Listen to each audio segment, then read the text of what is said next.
Algernon. Yes, but I have not been christened for years. Jack. Yes, but you have been christened. That is the important thing. Gernon. Quite so. So I know my constitution can stand it. If you're not quite sure about your ever having been christened, I must say I think it rather dangerous you're venturing on it now. It might make you very unwell. You can hardly have forgotten that someone very closely connected with you was very nearly carried off this week in Paris by a severe chill, Jack. Yes, but you said yourself that a severe chill was not hereditary. Algernon. It usedn't to be, I know, but I dare say it is now. Science is always making wonderful improvements in things. Jack, picking up the muffin dish. Oh, that is nonsense. You're always talking nonsense. Algernon. Jack, you are at the muffins again. I wish you wouldn't. There are only 2 left. Takes them. I told you I was particularly fond of muffins. Jack. But I hate tea cake. Algernon. Why on earth, then, do you allow tea cake to be served up for your guests? What ideas you have of hospitality. Jack. Algernon, I have already told you to go. I don't want you here. Why don't you go? Algernon. I haven't quite finished my tea yet, and there is still 1 muffin left. Jack groans and sinks into a chair. Algernon still continues eating. Scene morning room. At the manor house, Gwendolen and Cecily are at the window, looking out into the garden. Gwendolen. The fact that they did not follow us at once into the house, as anyone else would have done, seems to me to show that they have some sense of shame left. Cecily. They have been eating muffins. That looks like repentance. Gwendolen. After a pause. They don't seem to notice us at all. Couldn't you cough? Cecily. But I haven't got a cough. Gwendolen. They're looking at us. What effrontery. Cecily. They're approaching. That's very forward of them. G.W.N. Dolan. Let us preserve a dignified silence. Cecily. Certainly. It's the only thing to do now. G.W.N. Dolan. This dignified silence seems to produce an unpleasant effect. Cecily. The most distasteful one. Gwendolen. But we will not be the first to speak. Cecily. Certainly not. Gwendolen. Mr. Worthing, I have something very particular to ask you. Much depends on your reply. Cecily. Gwendolen, your common sense is invaluable. Mr. Moncrief, kindly answer me the following question. Why did you pretend to be my guardian's brother?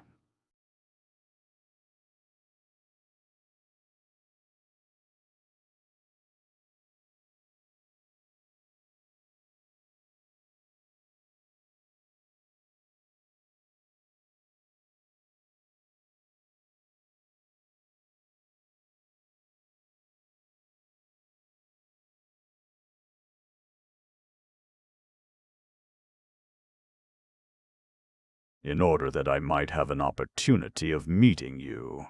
Cecily. To Gwendolen. That certainly seems a satisfactory explanation, does it not? Gwendolen. Yes, dear, if you can believe him. Cecily. I don't. But that does not affect the wonderful beauty of his answer. Gwendolen.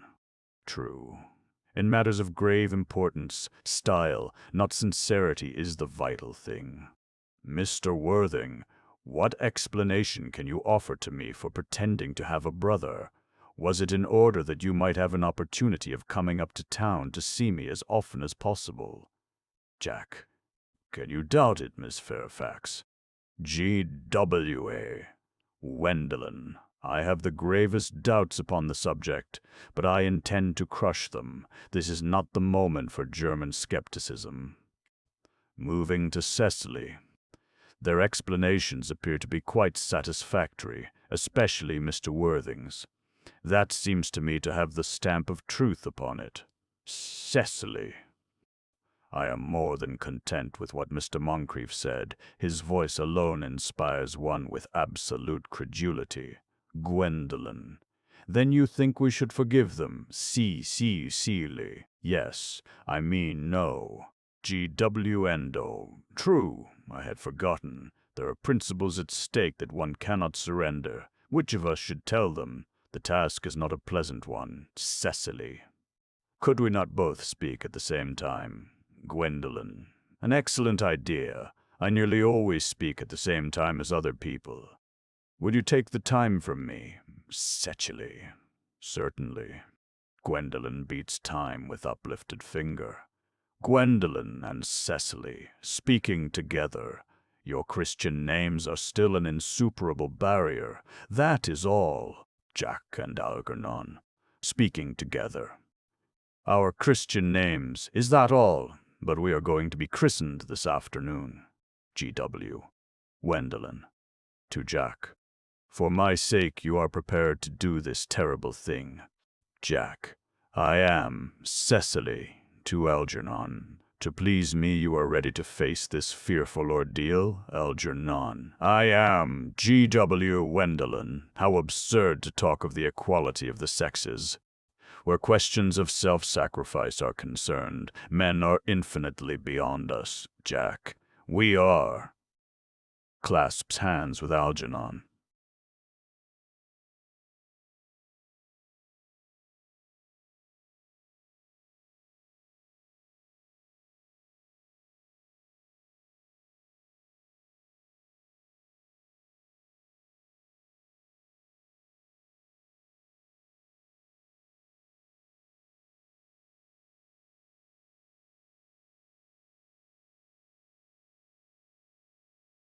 They have moments of physical courage, of which we women know absolutely nothing. G.W. Endelin to Jack. Darling Algernon. To Cecily. Darling Merriman. Ahem. Lady Bracknell. Jack. Good heavens, a Lady Bracknell. Gwendolen, what does this mean? G.W. Gwendolen. Merely that I am engaged to be married to Mr. Worthing, Mamma. Lady Bracknell. Come here. Sit down immediately. Hesitation of any kind is a sign of mental decay in the young, of physical weakness in the old. Turns to Jack. Apprised, sir, of my daughter's sudden flight by her trusty maid, whose confidence I purchased by means of a small coin, I followed her at once by a luggage train. Her unhappy father is, I am glad to say, under the impression that she is attending a more than usually lengthy lecture by the University Extension Scheme on the influence of a permanent income on thought. I do not propose to undeceive him. Indeed, I have never undeceived him on any question. I would consider it wrong. But of course you will clearly understand that all communication between yourself and my daughter must cease immediately from this moment. On this point, as indeed on all points, I am firm.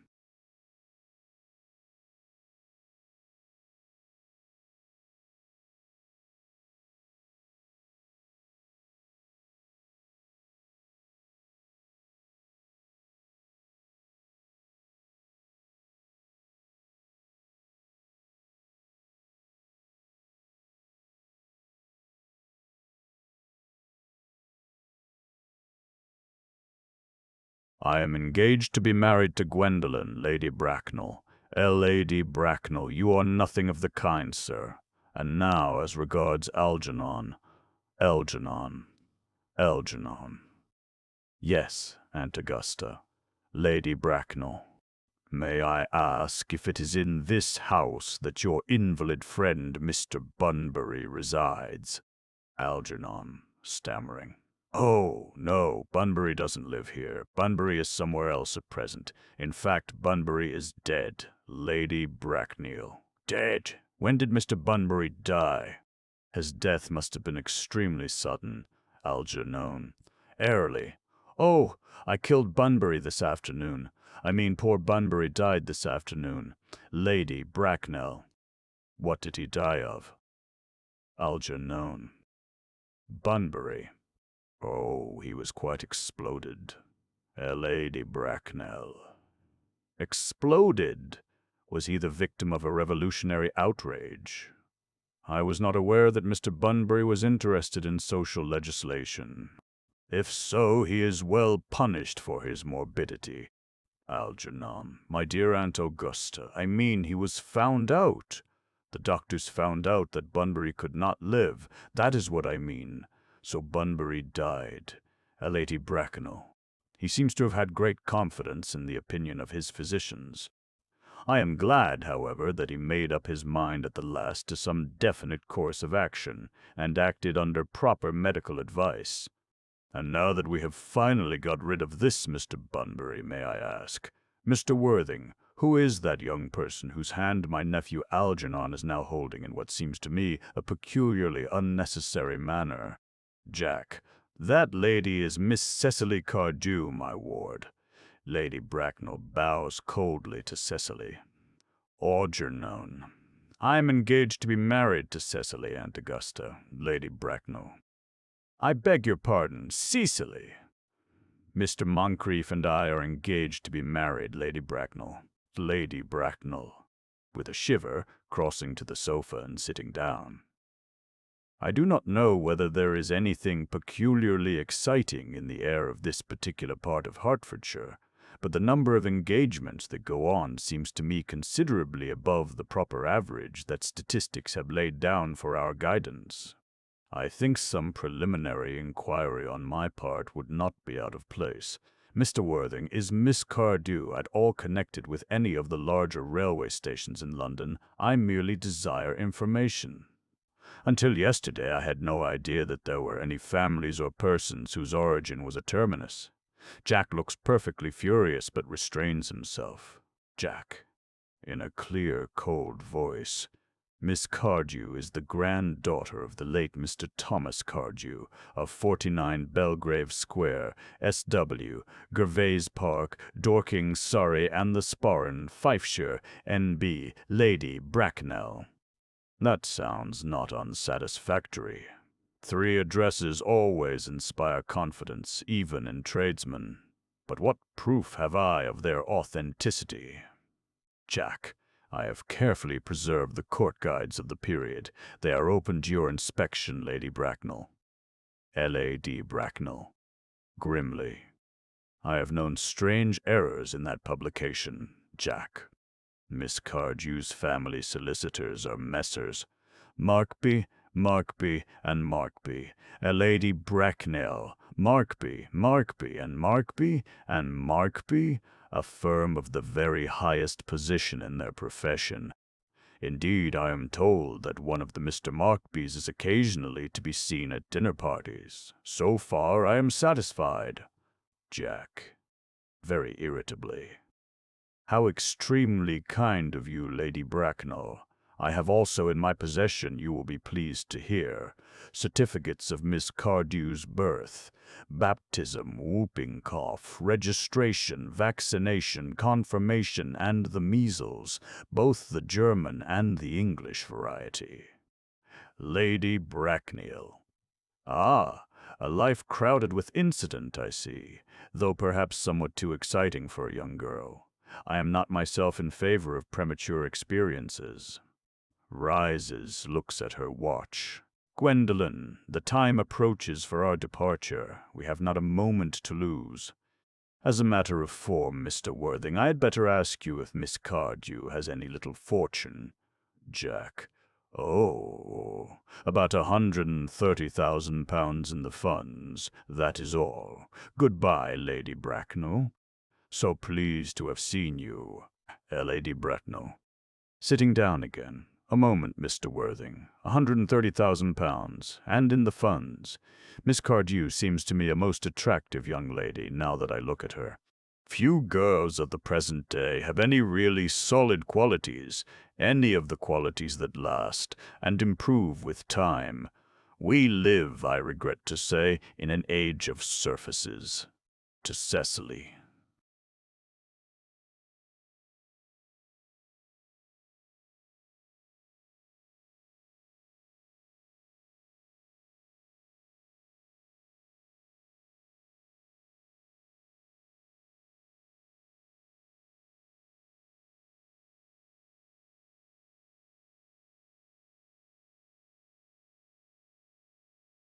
Cecily goes across. Pretty child, your dress is sadly simple and your hair seems almost as nature might have left it. But we can soon alter all that.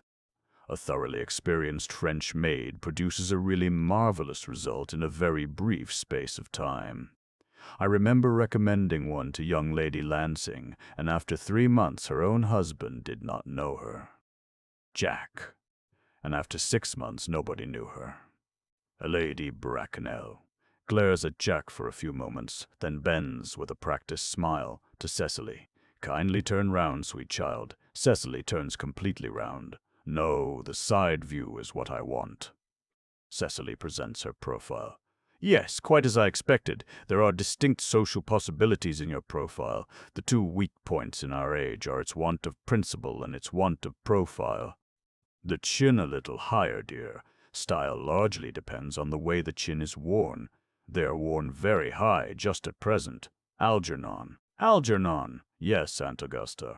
Lady Bracknell. There are distinct social possibilities in Miss Cardew's profile. Algernon. Cecily is the sweetest, dearest, prettiest girl in the whole world. And I don't care 2 pence about social possibilities. Lady Bracknell. Never speak disrespectfully of society, Algernon. Only people who can't get into it do that. To Cecily. Dear child, of course you know that Algernon has nothing but his debts to depend upon. But I do not approve of mercenary marriages. When I married Lord Bracknell I had no fortune of any kind, but I never dreamed for a moment of allowing that to stand in my way. Well, I suppose I must give my consent. Algernon. Thank you, Aunt Augusta. Lady Bracknell. Cecily, you may kiss me. Cecily kisses her. Thank you, Lady Bracknell. Lady Bracknell. You may also address me as Aunt Augusta for the future, Cecily. Thank you, Aunt Augusta. Lady Bracknell. The marriage, I think, had better take place quite soon. Algernon. Thank you, Aunt Augusta. Cecily. Thank you, Aunt Augusta. Lady Bracknell. To speak frankly, I am not in favor of long engagements. They give people the opportunity of finding out each other's character before marriage, which I think is never advisable. Jack. I beg your pardon for interrupting you, Lady Bracknell, but this engagement is quite out of the question. I am Miss Cardew's guardian, and she cannot marry without my consent until she comes of age.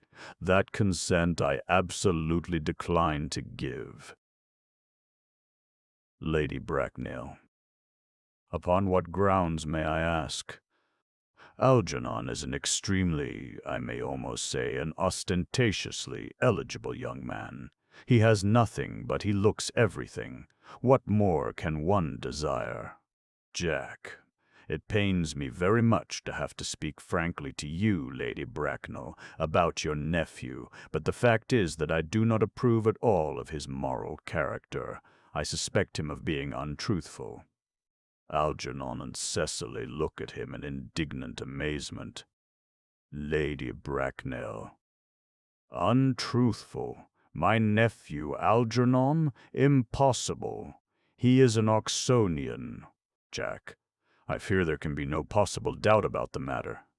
This afternoon, during my temporary absence in London on an important question of romance, he obtained admission to my house by means of the false pretense of being my brother.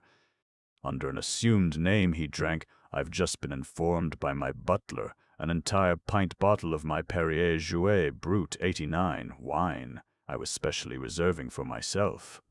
Continuing his disgraceful deception, he succeeded in the course of the afternoon in alienating the affections of my only ward. He subsequently stayed to tea and devoured every single muffin. And what makes his conduct all the more heartless is that he was perfectly well aware from the first that I have no brother, that I never had a brother, and that I don't intend to have a brother, not even of any kind. I distinctly told him so myself yesterday afternoon. Lady Bracknell. Ahem. Mr. Worthing, after careful consideration, I have decided entirely to overlook my nephew's conduct to you. Jack. That is very generous of you, Lady Bracknell. My own decision, however, is unalterable. I decline to give my consent. Lady Bracknell. To Cecily. Come here, sweet child. Cecily goes over. How old are you, dear? Cecily. Well, I am really only 18, but I always admit to 20 when I go to evening parties.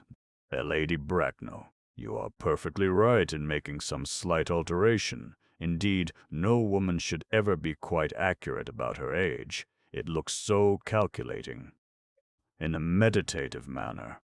18, but admitting to 20 at evening parties. Well, it will not be very long before you are of age and free from the restraints of tutelage. So I don't think your guardian's consent is, after all, a matter of any importance.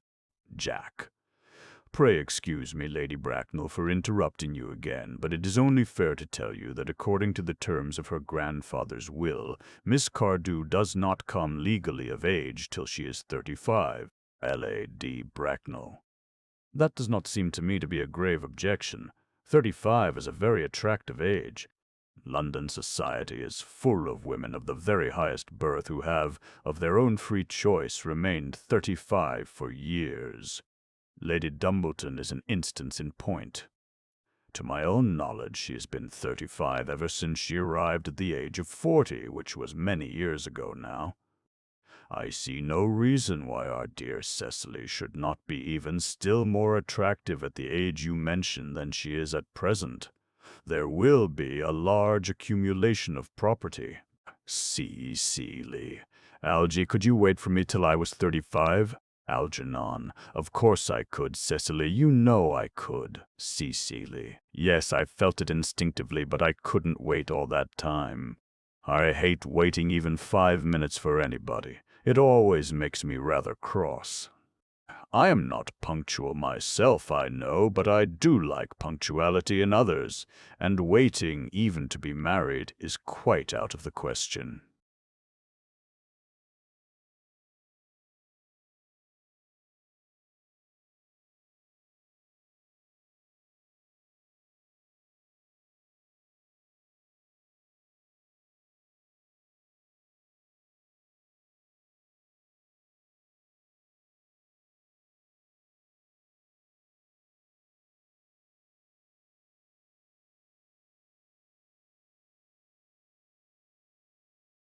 I don't know, Mr. Moncrief. Oh, Lady Bracknell. My dear Mr. Worthing, as Miss Cardew states positively that she cannot wait till she is 35, a remark which I am bound to say seems to me to show a somewhat impatient nature. I would beg of you to reconsider your decision. J.A. Sack. But my dear Lady Bracknell, the matter is entirely in your own hands. The moment you consent to my marriage with Gwendolen, I will most gladly allow your nephew to form an alliance with my ward. Lady Bracknell, rising and drawing herself up, you must be quite aware that what you propose is out of the question. Jack, then a passionate celibacy is all that any of us can look forward to. Lady Bracknell, that is not the destiny I propose for Gwendolen. Algernon, of course, can choose for himself. Pulls out her watch. Come, dear, Gwendolen rises. We have already missed 5, if not 6 trains. To miss any more might expose us to comment on the platform. See, Chasuble. Everything is quite ready for the christenings. Lady Bracknell. The christenings, sir, is not that somewhat premature? Chasuble. Looking rather puzzled and pointing to Jack and Algernon, both these gentlemen have expressed a desire for immediate baptism. Lady Bracknell. At their age? The idea is grotesque and irreligious. Algernon, I forbid you to be baptized. I will not hear of such excesses. Lord Bracknell would be highly displeased if he learned that that was the way in which you wasted your time and money. Chasuble. Am I to understand, then, that there are to be no christenings at all this afternoon? Jack. I don't think that, as things are now, it would be of much practical value to either of us, Dr. Chasuble. Chasuble. I am grieved to hear such sentiments from you, Mr. Worthing. They savor of the heretical views of the Anabaptists, views that I have present mood seems to be one peculiarly secular. I will return to the church at once. Indeed, I have just been informed by the pew opener that for the last hour and a half Miss Prism has been waiting for me in the vestry. Lady Bracknell. Starting. Miss Prism. Did I hear you mention a Miss Prism? Chasuble. Yes, Lady Bracknell, I am on my way to join her. Lady Bracknell, pray allow me to detain you for a moment. This matter may prove to be one of vital importance to Lord Bracknell and myself. Is this Miss Prism a female of repellent aspect, remotely connected with education? Chasuble. Somewhat indignantly. She is the most cultivated of ladies, and the very picture of respectability. Lady Bracknell, it is obviously the same person. May I ask what position she holds in your household? Chasuble, severely. I am a celibate, madam. Jack, interposing. Miss Prism, Lady Bracknell, has been for the last 3 years Miss Cardew's esteemed governess and valued companion. Lady Bracknell. In spite of what I hear of her, I must see her at once. Let her be sent for. Chasuble. Looking off. She approaches. She is nigh. Miss Prism. I was told you expected me in the vestry, dear Canon. I have been waiting for you there for an hour and 3/4. Catches sight of Lady Bracknell, who has fixed her with a stony glare. Miss Prism grows pale and quails. She looks anxiously round, as if desirous to escape. Lady Bracknell, in a severe, judicial voice. Prism! Miss Prism bows her head in shame. Come here, Prism. Miss Prism approaches.